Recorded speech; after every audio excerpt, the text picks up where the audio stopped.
I'm Dr. Patty Ferris. I'm a board-certified dermatologist, and I'm your host for this episode of Skincare Confidential. For those of you who have not been with us before, Skincare Confidential is an extension of our medical meeting called the Science of Skincare Summit. And we started the podcast to give our listeners really a 360 view of the skincare industry. And today we've got someone who's going to really, I think, bring it full circle for us, and that is Dr. Courtney Rubin.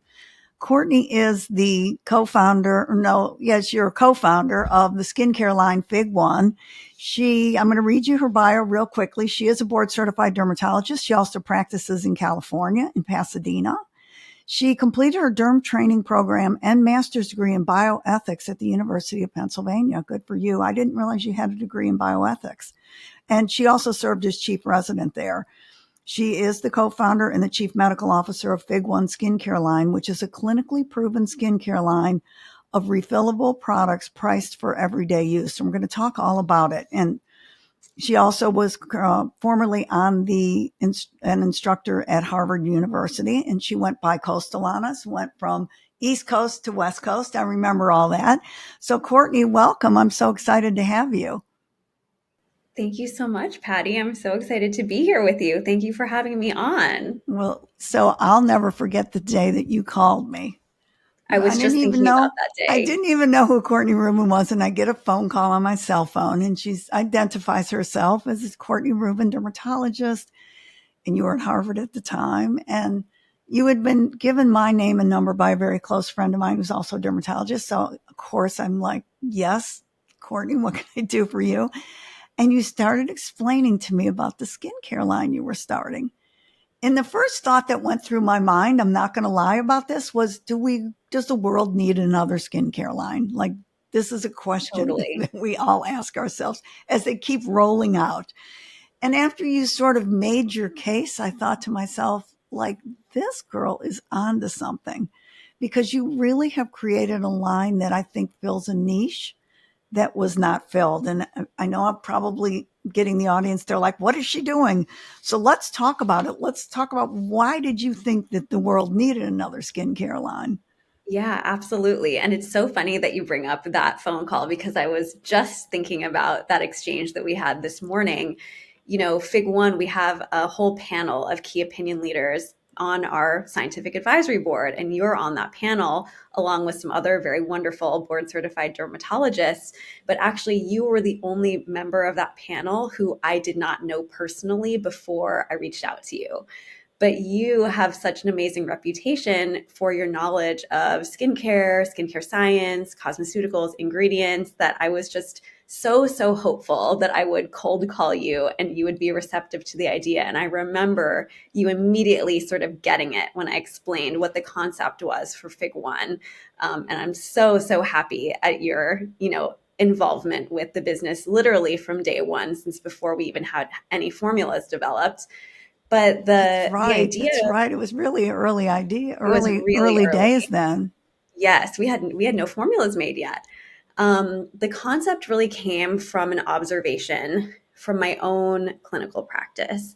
And it was realizing that there was so much enthusiasm for skincare knowledge and education, especially education coming from someone with expertise and training in the field. You know, I wrote this paper, Natural Does Not Mean Safe, a paper all about clean beauty and myth busting. I love that paper, by the way. I love that paper. I quote it on the podium all the time. It is to this day still the only paper about the clean beauty movement that's ever been published in a peer-reviewed scientific journal. So that was published in JAMA Dermatology in 2019, and it was the number 3 most read article of the year in 2019 in JAMA Derm, which is like a big medical journal for dermatologists. Yeah. So that was the first sort of inkling that I got for the fact that, there's a lot of hunger. People care about understanding the truth and the science behind skincare and active ingredients, and they want to hear from someone with expertise in the field. And so then I started to realize, wow, I have all these patients coming into the office, and they're coming in for for pemphigus and for lupus and psoriasis and Mm-hmm. eczema and acne, but they all want to talk about skincare. They all want to slip questions about skincare into their visits. And Yes, yet, they do. almost no one is walking out the door having purchased any of the skincare being sold at the front of the office. And I realized that, front of office skincare is often very expensive, often in the $100, $150, $200 price points. And so many patients struggle with just a $20 or $30 medical copay. And so then seeing that sort of disconnect, I started to wonder, where is the affordably priced, price for everyday use performance skincare, that really value-based, clinically active skincare that you don't have to save your whole paycheck to purchase. And Mm-hmm. that's really the space that Fig One lives in. And that's been our sort of North Star mission from day one of the concept, is to create skincare that dermatologists want to use themselves, skincare that dermatologists want to sell in their office and stand behind because it utilizes the right ingredients at the right clinically active concentrations, where the claims are verified by third-party clinical studies, in packaging that's refillable and more planet conscious, while also being drugstore price point and accessible. Because the other issue with really expensive skincare that I see all the time is that when people spend $200 on a serum, they ration it and they don't use it every day. They only use It's too it once in a expensive. while and on Yeah. special occasions. And with skincare, it's all about compliance. You don't see results unless you're actually using it. And so by unlocking this more accessibly priced, everyday price skincare, it encourages people to actually use it every day so that you can actually get the most benefit from it. Makes total sense. You touched a little bit on sustainability, but I know that's a huge part of your platform for this brand, and it's so important today. So talk about it, all your cool packaging, and it's really so interesting. Yes, I would say trying to make better choices, not just with packaging and the packaging life cycle, but the entire sort of vertically integrated Hmm. life cycle of our products has been a mainstay of our brand. And that's really one of the benefits of being a small brand, is that we can be very nimble, we can make changes quickly, we can respond to different market forces in a way that's a lot easier compared to brands that are established legacy and have all of these, red tape and these procedures in place. And so trying to be sustainably minded has been really important from day one of Fig One. It really started with the idea of packaging. Packaging is the part of the product life cycle that all the consumers interact with, and we're Hmm. the ones that are responsible for sort of dealing with packaging waste. So that's really top of mind and what we wanted to tackle first. And so we decided to move forward with a refillable packaging concept. So when you buy a product of ours for the first time, you get three components. You get a airless pump, which screws on and off. You get an outer glass sort of shell that you keep. And then the product is actually housed in an inner plastic refill cartridge. And what I love about this system is that it's airless and lightless. So it also supports sort of the efficacy and activity of all those amazing active ingredients that Right. we're putting inside, because we all know that ingredients like retinol and vitamin C, They're they're so they're unstable. unstable. Yeah. And we can do everything from a formula standpoint to stabilize them, but minimizing exposure to air and light is also paramount. So I love that this refillable system also sort of supports the efficacy of our formulas and our formula active ingredients. Basically, once you finish a product, once the inner plastic refill cartridge is totally used up, you just screw off the pump, you screw off the glass, and you recycle the inner refill cartridge. It's curbside recyclable. And then you can just replace that inner refill cartridge. You can just order Right. the cartridge, screw the pump back on, screw the glass back on. And so in that way, you have saved yourself from having to reorder those two components because they're reusable. Um, our consumers love this option. They love reducing that packaging waste associated with the products. And we also, recycling is really challenging. We felt really strongly that we wanted the inner refill cartridges to be made out of a recyclable material. But if you look into sort of the stream of recycling, especially curbside recycling, so many beauty products that get curbside recycled don't actually make it to having another To life in another recycling. product, because there's all sorts of sort of sorting protocols when you get to the recycling plant. And a lot of these products are so small, they sort of slip through the grates. And so we Right. also partner with an amazing business called Pact. And Pact specializes just in recycling beauty products and consumer packaged goods type products. And so we offer our Fig One customers the opportunity to recycle with Pact. And, we'll send them an envelope to put their products in, to send it to Pact. Then we can be 100% sure that product is going to have another life. It will get recycled. And then we offer the consumer a discount on their next refill by Oh, doing that. that's so interesting. So you incentivize them. Exactly, exactly. And the Fantastic. other thing is, when consumers purchase a refill from us, they save $5 compared to the first time buy. So there's a financial incentive to continue refilling, and the amount of money that we save by not sending them those additional packaging components, we Right. pass on to the consumer, which I think is just nice for the consumer. Really nice for the consumer. Now, you're not just the dispensing line, you're all over now. So, talk about your Yes. distribution. I know you're in CVS and you're international. I'm like, it's going quicker than I can even keep up with. Yes, absolutely. So, So we started exciting. direct to consumer. We actually launched in June of 2021. So we're still a young brand. We just turned 3. Initially, we started direct to consumer, and also in we call it our pro channel, our professional channel. So in dermatology offices, in med spas, we are sold at Heyday, which is a med spa chain that Hmm. I really love for facials. And then we're also in 50 dermatology practices in the New York area, and also Wow. in a handful of other practices across the country. So we love working with dermatologists and having practicing dermatologists recommending and standing behind our products. Um, Last year, we actually launched in 3,000 CVS retail locations, which was a huge, amazing partnership for us. The vast majority of Americans live within 5 miles of a CVS, and so much of our ethos is around increasing access to high quality skincare. So Right. having a retail partner that puts us in front of so many more Americans was a really, really amazing opportunity.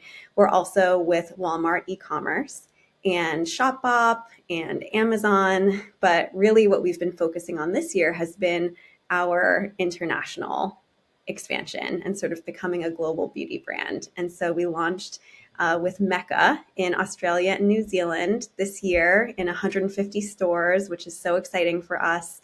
I actually just got back from visiting Sydney and Melbourne and the Mecca stores Nice. there and the Mecca team. That was last month. And they really have just such an incredible operation going on there, and their commitment to doing what's right for the consumer and sort of beauty as a feeling is just a really wonderful sort of spiritual partnership between Fig One and Mecca. So we love that. And then we also launched at Cult Beauty in the United Kingdom last month as well. So we're well on our way. You know, International operations opens up like a whole nother can of worms in Oh, I terms can't even of, imagine. manufacturing and compliance. And um, there's never a dull day when it comes to sort of what we're doing at Fig One, but it's really, really exciting to be able to bring these products to even more consumers around the So, world. yeah, so many consumers. So, talk a little bit about your like some of your hero products, some of the things that you're really excited about. I know you're big in sunscreens, and talk about the new sunscreen that you just launched. But some of the hero products, so people listening know kind of what's Big One about. Yeah, absolutely. So I would say pretty much every product that we've made is inspired directly from my experiences caring for patients and seeing what their biggest skincare concerns are and what their frustrations are in terms of what they're not able to find in the market. My personal ethos is to never create something that already exists. So everything always has a little additional thoughtfulness or sort of a Fig One twist to it. I'll give you some examples. Okay. So our ceramide moisturizer, which is one of our best-selling daily basic facial moisturizers, I like to call it the basic white t-shirt of moisturizers. Like, everyone should have this in their wardrobe. was really inspired by my Accutane patients, because my Accutane patients, most of them are teenagers. Their skin is so dry, so parched. They have no functioning sebaceous glands, but none of them want to use a heavy, sticky, gloopy, creamy moisturizer.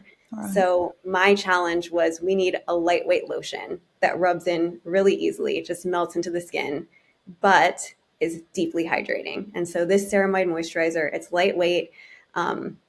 It never pills or balls up. It's great for layering with makeup and sunscreen, but in kinetic moisturization studies, it hydrates for a full 24 hours. So very deeply hydrating for a product that feels so lightweight.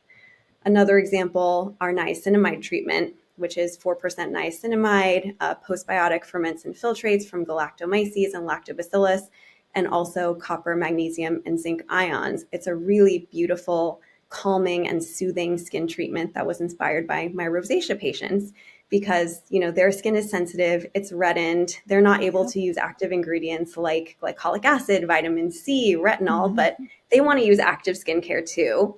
And so we created this calming and soothing treatment, and actually all of the subjects who were enrolled in the clinical study that we did on this treatment had rosacea, and we were able to show with data that there is a reduction in visible redness with the use of this treatment after 4 weeks, which is a really hard claim to substantiate. So we're super proud of that. Yes. I think one of our best-selling products is our micellar oil cleanser, which is bright green because of the grapeseed oil that we use.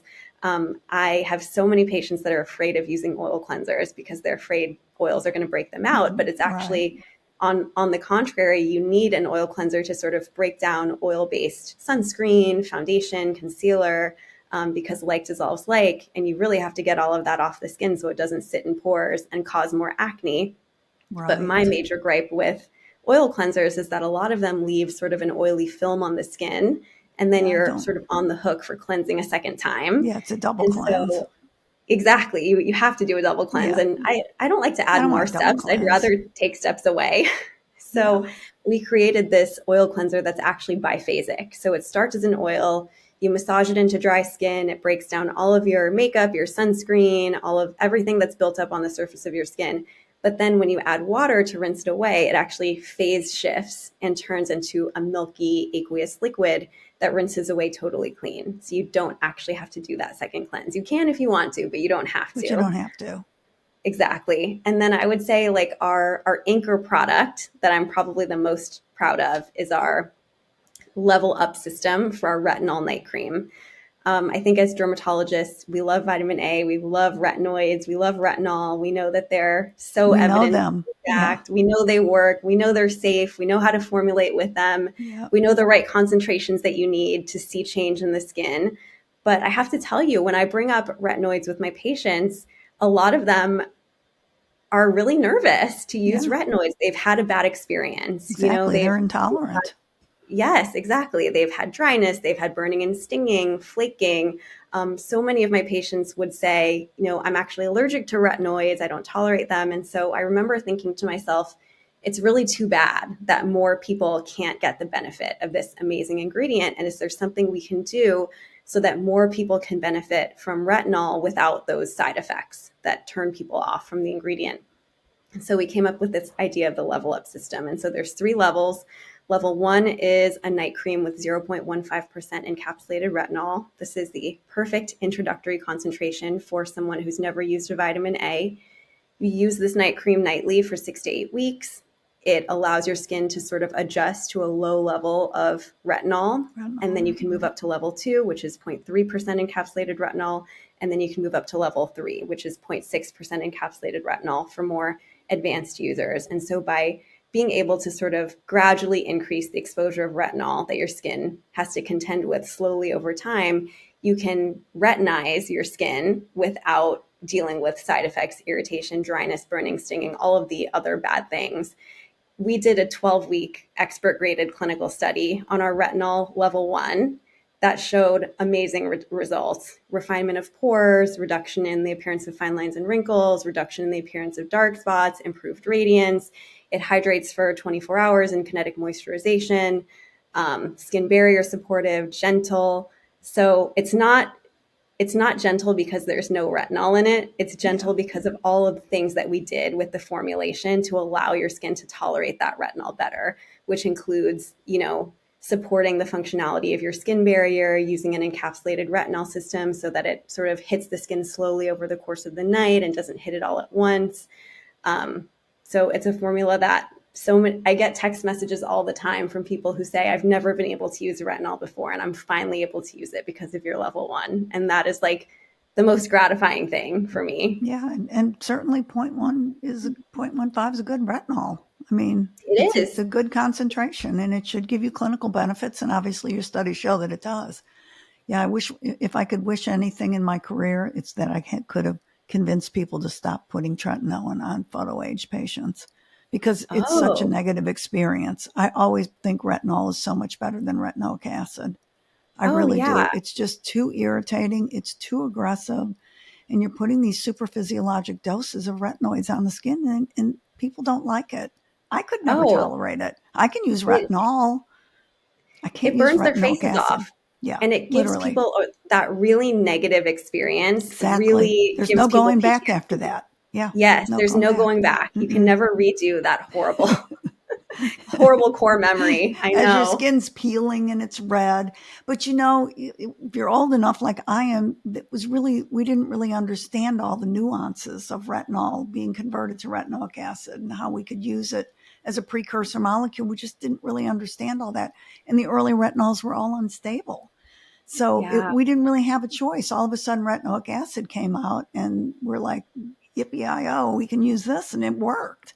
So, I mean, Well, it's always like everything else, it's a progression over time.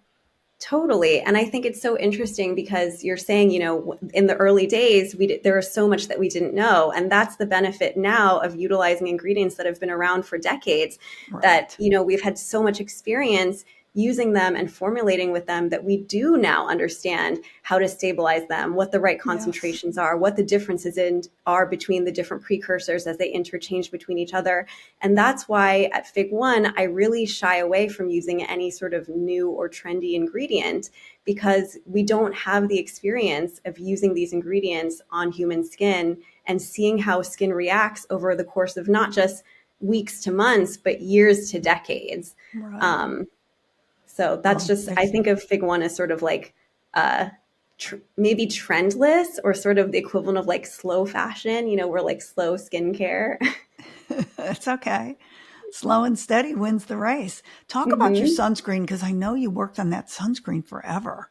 And Oh we it my seems like gosh, we yes. had a call about that so long ago, but now it's launched. And tell us about the technology and what makes it new and interesting. Yes, the sunscreen. So we launched the sunscreen in June of this year, and we actually Wow. spent over 3 years formulating this sunscreen. We were working on it before Fig One even launched into the world, and this sunscreen is very special. I think as a dermatologist, I always wanted a sunscreen in the Fig One line. You and I both know how important it is to protect your skin from sort of the The harms most. of UV rays. I tell my own patients that sunscreen is like a 401k plan for your face. And every time you use it, you're investing in the future health of your skin. Oh, So that's I cute. always wanted there to be a sunscreen in the line. And what I was noticing was that a lot of my patients were opting for zinc based, mineral based sunscreens Mm-hmm. for a myriad of reasons, sensitive skin, contact dermatitis, eczema, sensitive eyes.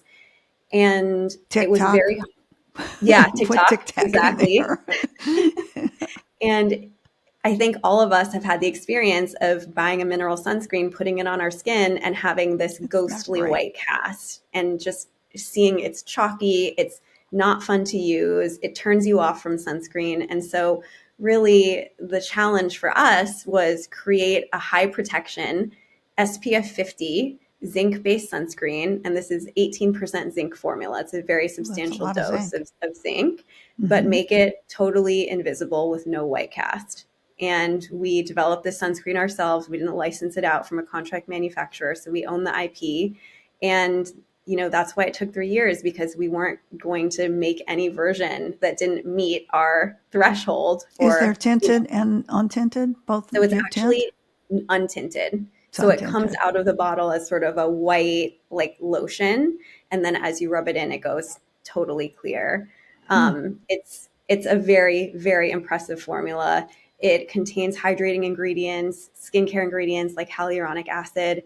And then I'm sure you're familiar with sea algae extract, photolyase, and endonuclease, which are the DNA repair enzymes. So we've also Yep. included those in the formula, which I absolutely love.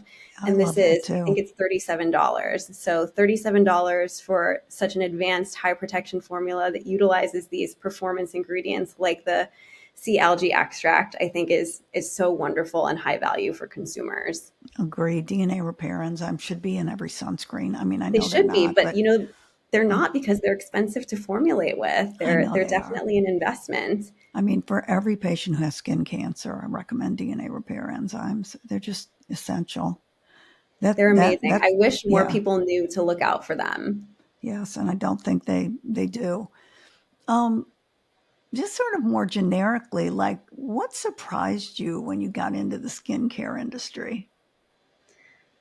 Oh, so many things. I think the thing that surprises me the most and continues to surprise me on like a daily basis is just how much misinformation there is in Yes, skincare, yes, like yes, yes. in every part of skincare, from like ingredient safety, from sustainability standpoint, what does it actually mean to be eco-friendly or sustainable or to make better choices, misinformation about UV light and light from the sun and the damage that it causes. Just all the time it feels like there's some sort of myth that needs to be debunked. And I think it's so important for dermatologists to sort of stake our claim in this space as experts, because if we don't, and if we're not educating and talking about these issues and sort of setting the record straight from like a science and evidence-based perspective, that space is going to be filled with non-experts and influencers and celebrities who are giving information that's really misleading and sometimes even harmful. It's totally true. I know you're on social media because I follow you, and we have a lot of good derm influencers who are really putting out good content. So I have to say, they take the time to really try to educate the public. But where we do get in trouble is with the influencers. I mean, I saw somebody yesterday putting a wart medication on her face to get rid of brown spots. And I Oh was my like, gosh. an over the counter freezing kit. And I'm like, oh my gosh. And, it's like you don't even know where to start with someone like that. And I people know. glomming on, watching people glom on, oh, that's a great idea. My dermatologist did that to me. It cost me $100, blah, blah, blah. And I'm like, oh. So, they're not saving any money because when they scar their faces, or God forbid, put that on a melanoma or an atypical nevus because they don't Oh know my one brown gosh, I spot from know. another. It's just petrifying. But the reach of social media, I think, has really changed the paradigm for practicing physicians because there's all kinds of misinformation out there that you really do have to debunk very quickly. And it comes into your Yes. office. I know you see these people asking questions about things like this. Really Totally. It almost scary. feels like, as physicians, I know many physicians feel like being active on social media is sort of table stakes at this point in terms of, promoting your practice and so that people can find you. But it almost feels like we have like an ethical obligation to utilize our platforms to educate, just because if we don't, Who is the going space to? is going to be Yeah, filled up. you're 100% right about that. So, what do you see, in our last minute or two, what do you see for the future of Fig One? You have to tell everybody how you picked the name Fig One, by the way, Oh, because yes. it's cute, such a cute story. So, Fig 1 is a reference to what they call the first figure in a scientific journal. So, it's called Figure 1, or Fig 1 for short. And it's sort of the way that we are able to wink at the consumer and let them know, like, hey, even though we have this beautiful packaging and we're going to make skincare really accessible and streamlined and easy for you, like, we also have the science on our side. So that's where Fig 1 came I love from. that. And in terms of what's next for us, I think international expansion and just getting our product in front of more consumers is really paramount right now. And there are ways that I hope to expand our line in the future. I think acne is a really huge opportunity. It's something that I see in Ginormous. the office all the time. Yeah. And then Hyperpigmentation. yes. Absolutely. And then just Huge. expanding our sunscreen offering. I don't think there's any one size fits all sunscreen. I think you really need sort of a sunscreen wardrobe. And so really sort of building that out, I think would be really Yeah, exciting. that's a really good way to look at it. I mean, I think one of the most exciting things about skincare right now is we're really seeing a time when OTCs and cosmetic products can really change the skin. I mean, now Yes, people aren't using hydroquinone. They're going to, these combination OTCs that work so beautiful. I know you have them in your line. And the same with facial redness, as you pointed out. So mm, we're entering really an era where the cosmetic industry is playing a major role in treating dermatologic diseases and dermatologic totally. conditions, acne, rosacea, Absolutely. eczema, everything.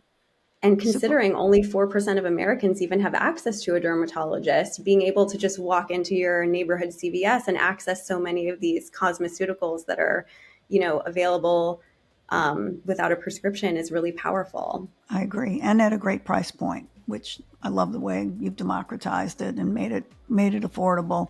So you're a total trailblazer, entrepreneur. I knew it the first day we talked, and I did understand your message, and I love the line that you've created and everything that you're doing. So keep on keeping on, bringing great skincare to people. Stay on social media because I'm getting too old to deal with it. But stay out there and keep sending the messages so people get good information. And it's great to have you. Thanks for joining us today, Courtney. Thank you so, so much. I so appreciate your vote of confidence. It means so much. And it was an absolute pleasure to be on the podcast with you. Thank you for having me. Thanks, everybody, for listening. Take care.